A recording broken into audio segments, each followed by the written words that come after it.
Kaixo, eta orain erakutsi behar dizuet nola funtzionatzen duen pantalla interaktiba, baina txuria, beti hemen izan ditugun horietakoak.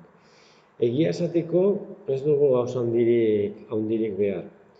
3 kable, VGA kablea, kable grisa, USB kable berezi hori, eta soinu kable bat. Konektatu behar ditugu, gero erakutsiko dizudan bezalaxe, gelan dauden kutxa horietara.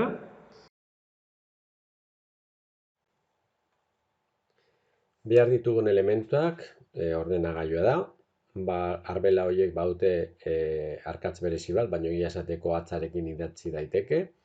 USB kable berezia, gure poltsetan daukagun horietako bat, audio kable bat eta VGA. Horiek dira behar ditugun 3 elementuak. Honelaxe kokatzen dira hauek, VGA eta USB bere tokietan, beti bezala, ez dago gauza berririk. Eta hementxe ikusten dugu nola konektatzen dira kutxa horretara, USB eta audio kablea. Eta ez dago gauza gehiagorik. Oraintxe bertan, pantalla nire ordenagailuaren barruan dagoena da pantailan ikusten duguna, eta automatikoki pantalla hau taktil bihurtu da. Nik adibidez eman aldiot honi eta irekitzen da nire Google Chrome, eman aldiot Spotify irekiten neukalako eta hemendik kontrolatu dezaket aplikazioa. Eta, ikusten duzu oso sinplea dira. Hemen bakarrik salbuespen txiki bat, batzuetan ez du behar den bezala funtzionatzen konexioa eta igual zanpatzen dugu eta irekitzen da beste zerbait, da desinkronizatu direlako pantalla eta proiektorea, eta orduan egin beharko dugu lan txiki bat sinkronizatzeko. Hori oso sinplea da. Hemen behekaldean, ikusten dugu angelu hau, non jartzen du erakutsi eskutuko ikonoa. Klikatzen baldin badugu, daukagu hauxe urdin hau, Smart Board izenekoa. Eskuinarekin klikatzen baldin badugu, eman behar dugu konfiguración de Smart. Orduan zer egin behar da hemen? Hemen, tarea ataza hauetatik aukeratu behar dugu, orientar, alinear el producto Smart. Hau da, nolabait, sinkronizatzeko. Ongi konfiguratzeko, ematen diogu orain bai eskerrarekin, eta irekitzen da horrelako pantalla bat. Hemen ikusten duzu agertzen dela hor goian eskerraldean gurutze horri bat, behar diot hemen erdian dagoenari, orain mugitzen da tokiz beste aldera, ematen dio, mugitzen da, eta laugarren aldiz, ematen baldin badiot, jazta, konfiguratuta dago. Orduan izten dut menu berezi hau, eta sinkronizatuta dago pantalla. Orduan nik hemendik, imaginazio izango nola hemen aurkezpen bat, PowerPoint aurkezpen bat, hemendik kontrolatu nuke aplikazio hori. Hemen eskerraldean, eskualdean barkatu nire dislexia, agertzen da ikonotxo hau. Ikonotxonekin kontrolatu ditzazkegu hainbat gauza. Aztertu pizka bat, baina igual garrantzitsuena zuentzat izan daiteke hau. Nik programaren bat, balieta badauka bat, PowerPoint bezalakoa, edo Jamboard, horrelakoa, non idatzi dezaket hor barruan, kontrolatu dezaket, kasu honetan arkatza, koloreak eta bar. Nik momentuz aparkatuko nuke pizka bat, ez digu kasu handirik egingo, eta nik orain erakutsi nahi dizuedan beste tresna da Openboard. Openboard azkenean zer da, aplikazio bat, Jamboard bezalakoa, Whiteboard, arbel digitala, txuriak, softwarekoak direnak, non nik hemen pantailan idazten dudan guztia, pasatzen da ordenagailura. Adibidez, hemen erabiltzeko dudan izango da Openboard, irekiko dut. Eta hementxe dago Openboard pantalla hori. Orduan, nik hemendik kontrolatu ditzazket hemen azpikaldean agertzen dira hainbeste tresna. Gehien erabiliko ditugunak izango dira hauek, arkatza, borragoma eta gero hemen daukagu subrayador edo azpimarragailoa. Eta bueno, eta hementxe dugu zuen OpenBOA pantalla. Nik oraintxe bertan aukeratzen baldin badut arkatza, hasi naiteke hemen iristen.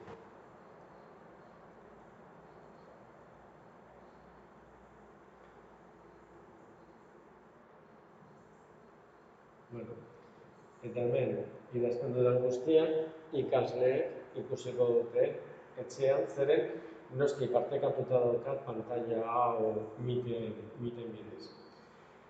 Imaginatzazue, izaten dela momentu bat non ja agortu dela pantalla osoa. Hor da zer eman behar dut. Hortik gehiago eta irekitzen da beste horri bat. Eta hemen jarraitu dezaket, nire gauza idazten. Playload is red. Ingeleseko entzat. Ikusten duzuenez, kaligrafia beharko lukela nahi dut. Eta orain ematen baldin badut horiari. Ikusten duzu, tresna oso simplea dela. Zerbaitera ezabatu behar dudala? Ematen diot ezabatzen.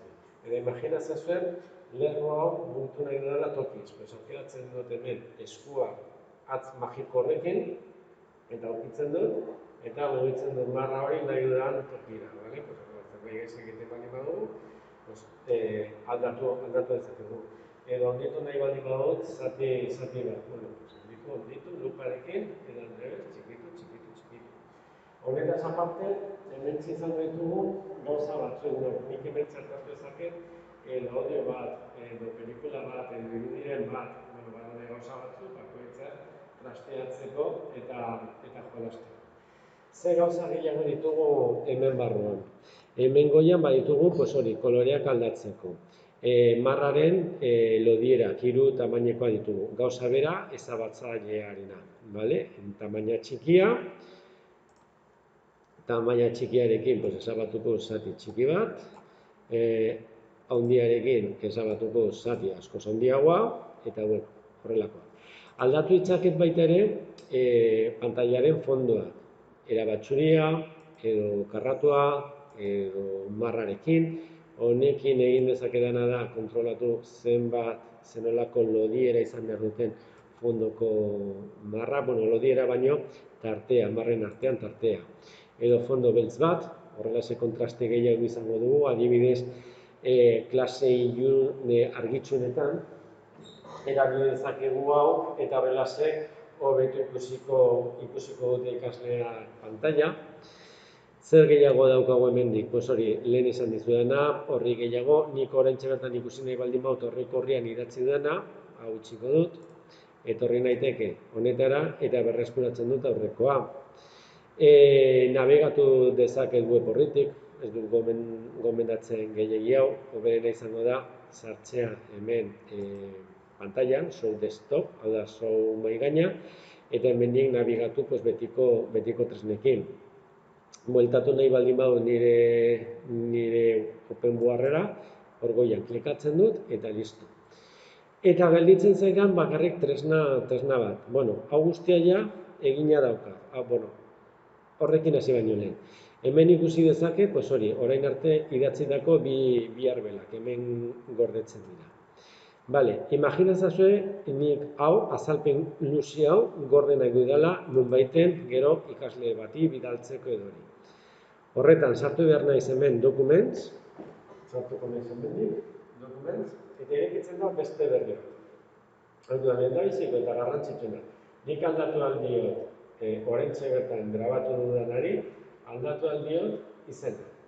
Orduan hemen, idazten dut, irekite dezaket, hemen dagoen, esango dut, teklatua, edo bestela hurbiltzen naiz ordenagailura, eta hemen idazten dut, hori, nirea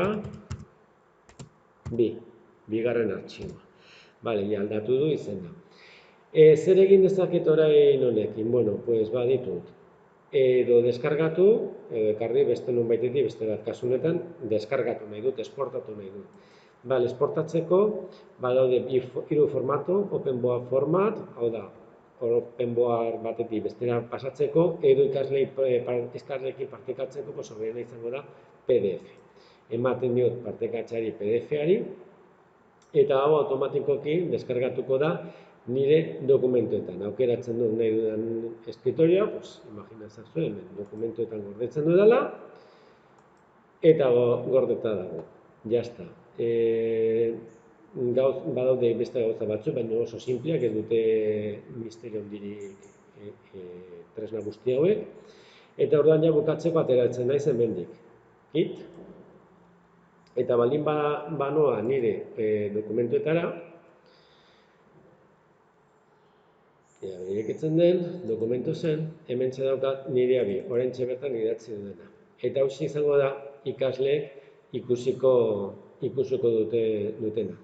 Badakizu nolakoak diren gure ordenagailuak, eman behar dugu denbora pixka bat, baina lortuko dugu. Azkenean hementxe daukagu, hau da lehendabiziko orria, ematen dio bigarrenari, eta ikusten duzuenez ikasleek eduki dezakete baita ere azalpena PDF formatuan konsultatzeko nahi duten. Hemen gakoa zein da, orain arte entxufatzen ez genuen kable, USB kable hori. Meet funtzionatuko primeran, kamera erabiliko dugu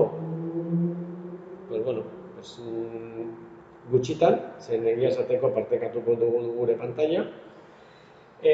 Pantalla, kasu honetan armetxuria izango da gure bigarren pantalla. Pantalla honetan idazten dugun guztia ikusiko da gure ordenagailuan, eta aldrebes gure ordenagailuan egingo dugun edozein gauza ikusiko da aldi berean armetxurian.